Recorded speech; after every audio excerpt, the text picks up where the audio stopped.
အားလုံးပဲမင်္ဂလာပါဒီနေ့မှာတော့ Premiere Pro software ကို installation လုပ်တဲ့အပိုင်းကိုသင်ကြားပေးမှာဖြစ်ပါတယ်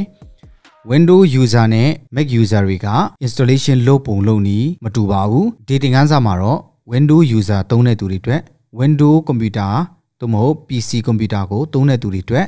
installation ဘယ်လိုလုပ်ရမလဲဆိုတဲ့နည်းလမ်းကိုပြောပြပေးတော့မှာဖြစ်ပါတယ်အရန်လွယ်ပါတယ် step by step လေးနဲ့ပြောပြပေးတော့မှာဖြစ်တဲ့အတွက်ဒီချာချာလေးနားထောင်ပေးစီချင်ပါတယ်ဒီ software က repack version ဖြစ်တဲ့အတွက် repack ဆိုတာကတော့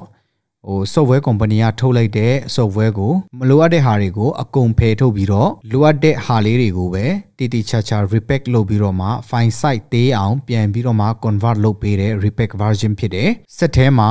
သုံးရတာပေါ်ပါလေးဖြစ်မယ်နောက်ပိုင်း project တွေလုပ်တဲ့အခါမှာပြဿနာတွေနည်းမှာဖြစ်ပါတယ်ဆိုတော့ repack version ကိုခုမှရင်းနှီးတဲ့သူတွေအတွက်ဆိုရင်တိချာချာလေး installation ကိုနားထောင်ပေးပါဒီ installation လုပ်လို့ပြီးသွားပြီဆိုရင်တော့ ECC မြန်မာနေ software တင်ပေးလိုက်တဲ့ free software တွေအားလုံးဒီ repack software တွေပဲတင်ပေးမှာဖြစ်လို့ဘယ် software ပဲဖြစ်ဖြစ်ဘယ် plugin ပဲဖြစ်ဖြစ်ဒီလိုပုံစံတိုင်းအားလုံးသွားမှာဖြစ်ပါတယ်Premiere Pro software နဲ့ Media Encoder software ကသူတို့ version 2နေဖို့လိုအပ်ပါတယ် Premiere Pro software က2022 version ဆိုရင် Media Encoder ကလည်း2022ဖြစ်မှရပါမယ်ဘာလို့လဲဆိုတော့သူတို့နှစ်ဖက်ကတွဲဖက်ရမှာဖြစ်တဲ့အတွက် version မတူလို့မရပါဘူး2021ဆိုရင် Premiere Pro လည်း2021ဖြစ်ရမယ်2029ဆိုရင် Premiere Pro လည်း2029ဖြစ်ရမယ်ပေါ့ဗျာနှစ်ခုစလုံးကအမြဲတမ်းတူနေမှရမှာဖြစ်ပါတယ်ဆိုတော့Premiere Pro ကိုစပြီးတော့မှ installation လုပ်ကြည့်အောင်ပထမဆုံးအနေနဲ့ကျွန်တော်တို့ computer ထဲကညာဘက်အောက်နားလေးမှာပေါ့နော်ညာဘက်အောက်လေးမှာ virus and threat protection ကိုပထမဆုံးအရင်ရှာမှာဖြစ်ပါတယ်ဒီ virus and threat protection မရှိရင်ကျွန်တော်တို့ Windows ဒီ search box ပဲဖြစ်ဖြစ် Windows logo မှာပဲဖြစ်ဖြစ်ပေါ့နော်ဒီနေရာမှာတွားပြီးတော့မှကျွန်တော်တို့ virus ဆိုပြီးတော့မှရိုက်ကြည့်လိုက်ဒီအောက်လေးမှာ virus and threat protection ဆိုပြီးတော့မှပေါ်ပါလိမ့်မယ်အဲ့နေရာကိုတွားမှာဖြစ်ပါတယ်အလွယ်တကူသွားခြင်းနဲ့ဆိုရင်တော့ညာဘက်အောက် down လေးမှာဒီမှာသူ့ရဲ့ sign လေးကနေတခါတည်းသွားလို့ရပါတယ်ဟုတ်ပြီဒီတဲကိုရောက်လာတာနဲ့ကျွန်တော်တို့ဒီ application ကို installation လုပ်တဲ့အခါမှာဒီ virus ကို protect လုပ်တဲ့ setting တွေကိုအားလုံးပိတ်ပေးရမှာဖြစ်ပါတယ် virus and threat protection အောက်မှာဝင်ပြီးတော့ဒီမှာ virus and threat protection setting အောက်က manage setting ကိုဝင်ပေးရမှာဖြစ်ပါတယ်ဟုတ်ပြီဝင်လို့ပြီးသွားရင် real time protection ကိုပေးရမယ်ဒီမှာ yes or no ဆိုရင် yes ပေါ့ဗျာပြီးတော့ cloud deliver protection ဒါလည်းပဲပေးရမယ် automatic sample submission ဒါလည်းပေးရမှာဖြစ်ပါတယ်ပြီးတော့ temper protection ဒါလည်းပဲပေးရမှာဖြစ်ပါတယ်ဟုတ်ပြီဒီလေးချက်ကိုပေးရမှာဖြစ်ပါတယ်ဟုတ်ပြီနောက်တစ်ခုဆက်ကြည့်လိုက်အောင်နောက်တစ်ခုကကျွန်တော်တို့ Windows logo ကိုနှိပ်ပြီးတော့ System Control ကိုသွားမှာဖြစ်ပါတယ် Control Panel ပေါ့နော် CONTROL Control လို့နှိပ်လိုက်ရင်ဒီနေရာလေးမှာ Control Panel လို့ကြာလာမှာဖြစ်ပါတယ်ဒီ Control Panel ကိုဝင်ပေးပါ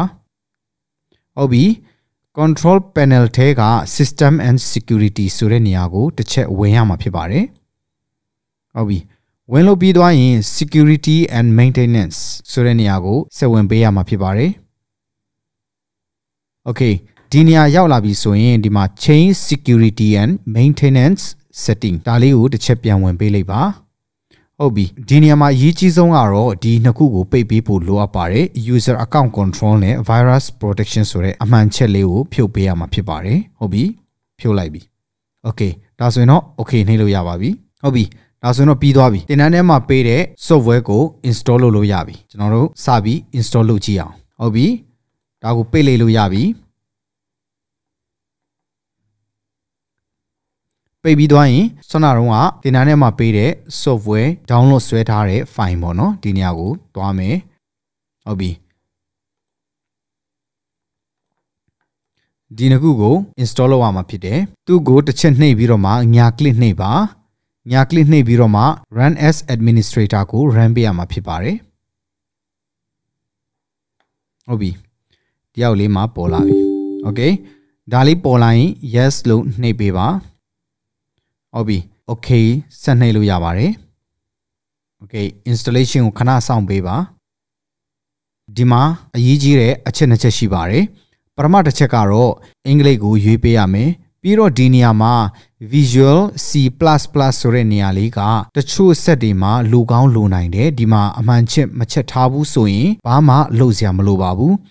ဒီမှာကျတော့ Microsoft Visual ပေါ့နော်အမှန်ချက်ထားတယ်ဆိုရင်အမှန်ချက်တဲ့အတိုင်းထားပေးရမှာဖြစ်ပါတယ်ဟုတ်ပြီပြီးတော့နောက်တစ်ခုက Advertising ဆိုတဲ့နေရာကိုပေးရမှာဖြစ်ပါတယ်ဒါလေးကအမှန်မချက်ရဘူးဟုတ်ပြီနော်ဒါကတော့ကြုံညာဝင်ဖို့ဖြစ်ပါတယ်ဒါကြောင့်ကြုံညာလက်မခံဘူးဒါလေးကိုအမှန်ချက်ဖြုတ်ထားလိုက်ပါနောက်ပြီးတော့ဒီမှာ English version ဆိုတာလေးကပြုတ်သွားပြီဆိုတော့ဒါလေးကိုပြန်ပြီးတော့မှအမှန်ချက်ပေးရမှာဖြစ်ပါတယ်ဒီနေရာမှာအချက်၃ချက်တည်ဖို့လိုအပ်ပါတယ်ပထမတစ်ခုက Visual C ဒါကတော့သူ့ဘာသာသူ automatic အမှန်ချက်ပေးမှာဖြစ်ပါတယ်လိုအပ်တဲ့ကွန်ပျူတာရှိသလိုမလိုအပ်တဲ့ကွန်ပျူတာလည်းရှိမှာဖြစ်ပါတယ်ဘာမှလုပ်စရာမလိုပါဘူးဒီတိုင်းထားရမှာဖြစ်ပါတယ်နောက်တစ်ခုက advertising ကတော့ဖြုတ်ကိုဖြုတ်ပေးရမှာဖြစ်ပါတယ်ဟုတ်ပြီနော်နောက်တစ်ခုက English version ကိုရွေးပေးရမှာဖြစ်ပါတယ်ဟုတ်ပြီပြီးတော့ရင် install စလုပ်လို့ရပါပြီ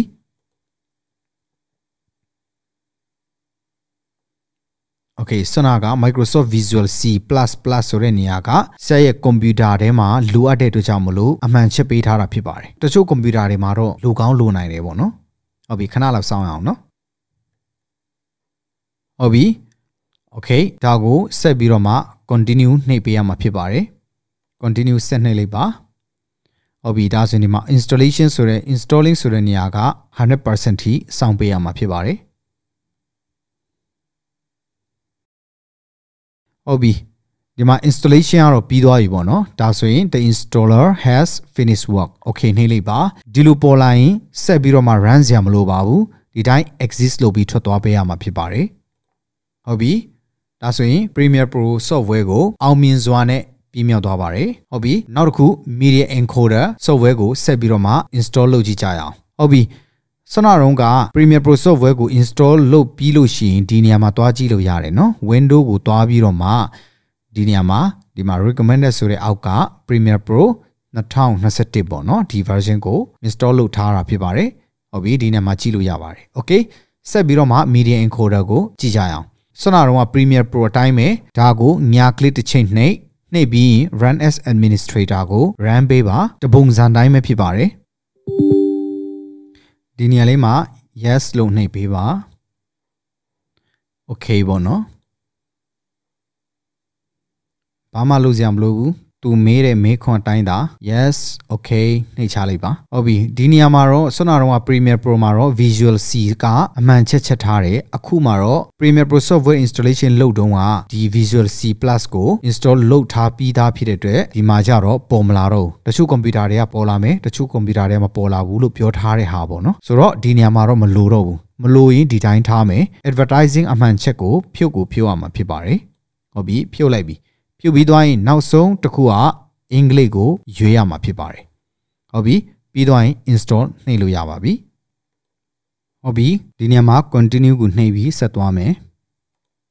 အရန်လွယ်ပါတယ်နော်လွယ်တယ်မလားကဲခဏလေးစောင့်မယ်တခြင်းလေးပါလေးနားထောင်မယ် coffee တွေပါလေးတောက်လို့ရတယ်အေးဆေးပဲနော် The installer has finished work ဒီထိစောင့်ပေးရမှာဖြစ်ပါတယ် okay နှိပ်လိုက်ပါနေပြီးသွားရင်ဒီနေရာကို exist ဆိုပြီးတော့မှထွက်ပေးရမှာဖြစ်ပါတယ် installation ပြီးသွားပါပြီတော်တယ်ဟုတ်ပြီဆိုတော့ Premiere Pro software နဲ့ Media Encoder software installation ကတော့ဒီလောက်ပါပဲ Windows ထဲမှာ installation လုပ်တော့မယ်ဆိုရင် topic အနေနဲ့အချက်2ချက်တည်ထားဖို့လိုအပ်ပါတယ်ပထမတစ်ခုက virus and threat protection ထဲမှာရှိတဲ့ protect လုပ်နေတဲ့ setting ၄ခုကိုပိတ်ပေးရမှာဖြစ်တယ်နောက်တစ်ခုက control panel ထဲမှာတွားပြီးတော့မှ user account control နှစ်ခုကိုပိတ်ပေးရမှာဖြစ်တယ်ဒါပြီးသွားရင် software ကို installation လုပ်လို့ရပါပြီ installation လုပ်တဲ့အခါမှာအချက်၃ချက်ကိုတည်ထားဖို့လိုပါတယ်ပထမတစ်ခုက Visual C ဆိုတဲ့ကွန်ပျူတာကတောင်းဆိုထားတဲ့ Microsoft Visual ကိုသူ့ဘာသာသူ automatic ပေးလာပါလိမ့်မယ်ဒါကတော့ဒီတိုင်းထားလို့ရတယ်နောက်တစ်ခုက advertising ဖြစ်ပါတယ်ဒါကတော့ပိတ်ကိုပေးရမှာဖြစ်ပါတယ်နောက်ဆုံးတစ်ခုက English version ကိုရွေးပေးရမှာဖြစ်တယ်ဒီ၃ချက်ကိုလုပ်ပြီးသွားပြီဆိုရင်တော့ install လုပ်လို့ရပါပြီ